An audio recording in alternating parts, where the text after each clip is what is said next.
So that was object pronouns. The idea that the pronouns we use for the subject and the subject nouns are different from the ones we use in the predicate for direct objects, indirect objects, and objects of the preposition.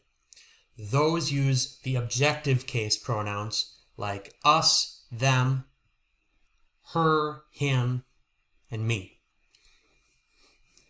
What is a verb tense? We know verbs. They show action or a state of being. We've been mostly working with action verbs this year. If they show action, well, what is the tense about? Tense means time. Tense tells us when is this happening. Adverbs can help us with that too, words like yesterday and tomorrow. But the verb itself can also tell us a lot about when it's happening. And we've learned simple present, simple past, simple future, as well as the perfect tenses for those three as well. We're not even getting into the perfects today. We're just learning how a tense should stay the same in your writing. When you wrote stories, you tried to stick to either past or, my favorite, present, probably not future. But if you pick a tense, you should stick with it, except for very special circumstances. And that's what we're reviewing on how to do today. You have to know your verb tenses, first of all. You have to know when you look at this paragraph, my German grandmother loves poetry. You have to have a sense of, is this happening now? Or is she referring to something, an action yesterday or in the future? And loves, we have the clue of the S at the end. A singular present verb usually ends in S. It's happening right now. Loves is present. But as you can see, they say paragraph 1 isn't very good writing. It includes mixed tenses. So you're going to be given on the worksheets either the task to make them all the same in the present or all the same in the past. Because notice, Emily Dickinson was her favorite poet. Well, what's this? You should have learned the helping verbs would have helped. Was is a past tense. It happened then, right? This is a then verb. Yesterday was, right? Not now, but past. So these are not the same tense. They're not the same time. And then this again is present. We got that S ending. So we're flipping back and forth. We want to make things the same. We want to make them all happen then or all happen now. Gathered, past. Listens, present. Read, ends in D, but that's because its root ends in D. As she. Now read is tricky. If this was a plural subject, I'd say this is a present verb because it normally ends in D. And you don't need an S for plural subjects in the present. But because this is a singular subject, I have to read this as she read to us. Looks like read, but read wouldn't sound right. Read would not agree with the subject. So this is past. If you need to be familiarized with the past form or the present form of a certain verb, if you don't have that all memorized yet, you can always look it up in a dictionary, online, or you can find that page of the principal parts in your book. So you might be told, you know what? Make them all past tense. So they all agree. We call that consistent or just good writing and not confusing for the reader. So my German grandmother, instead of loves, a regular verb, you know this, adds ed. Loved. That'll work for a lot of verbs. This was already past. Was her favorite poet, but she liked them all. I'm going to skip down a little bit. How about her best poems rhymed, but some did not? What would be the present for did? Does. We're not using that one right now. We want to stick to the past. A couple more. I memorized the funny rhyming poems. In one, a pig dressed up and danced. So a lot of these are regular, where they just add the ed or d.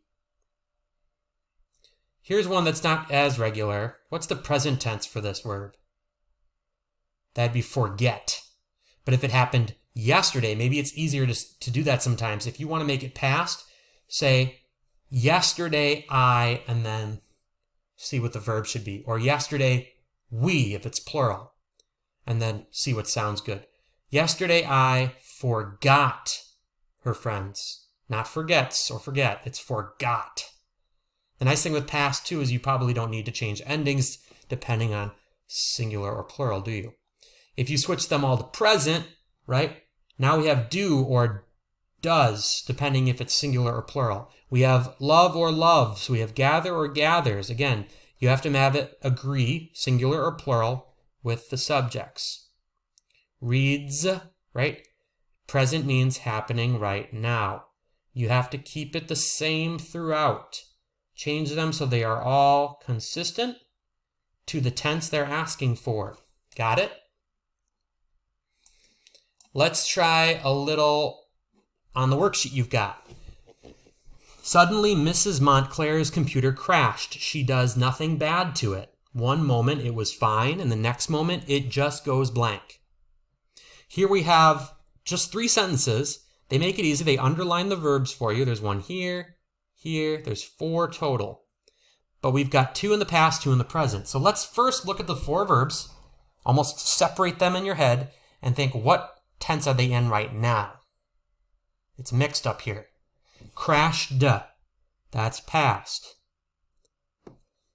Does, right? S ending. Present. Happening right now. One moment, yesterday, it was fine. Would make sense. But now it goes, again, that S ending almost always means present.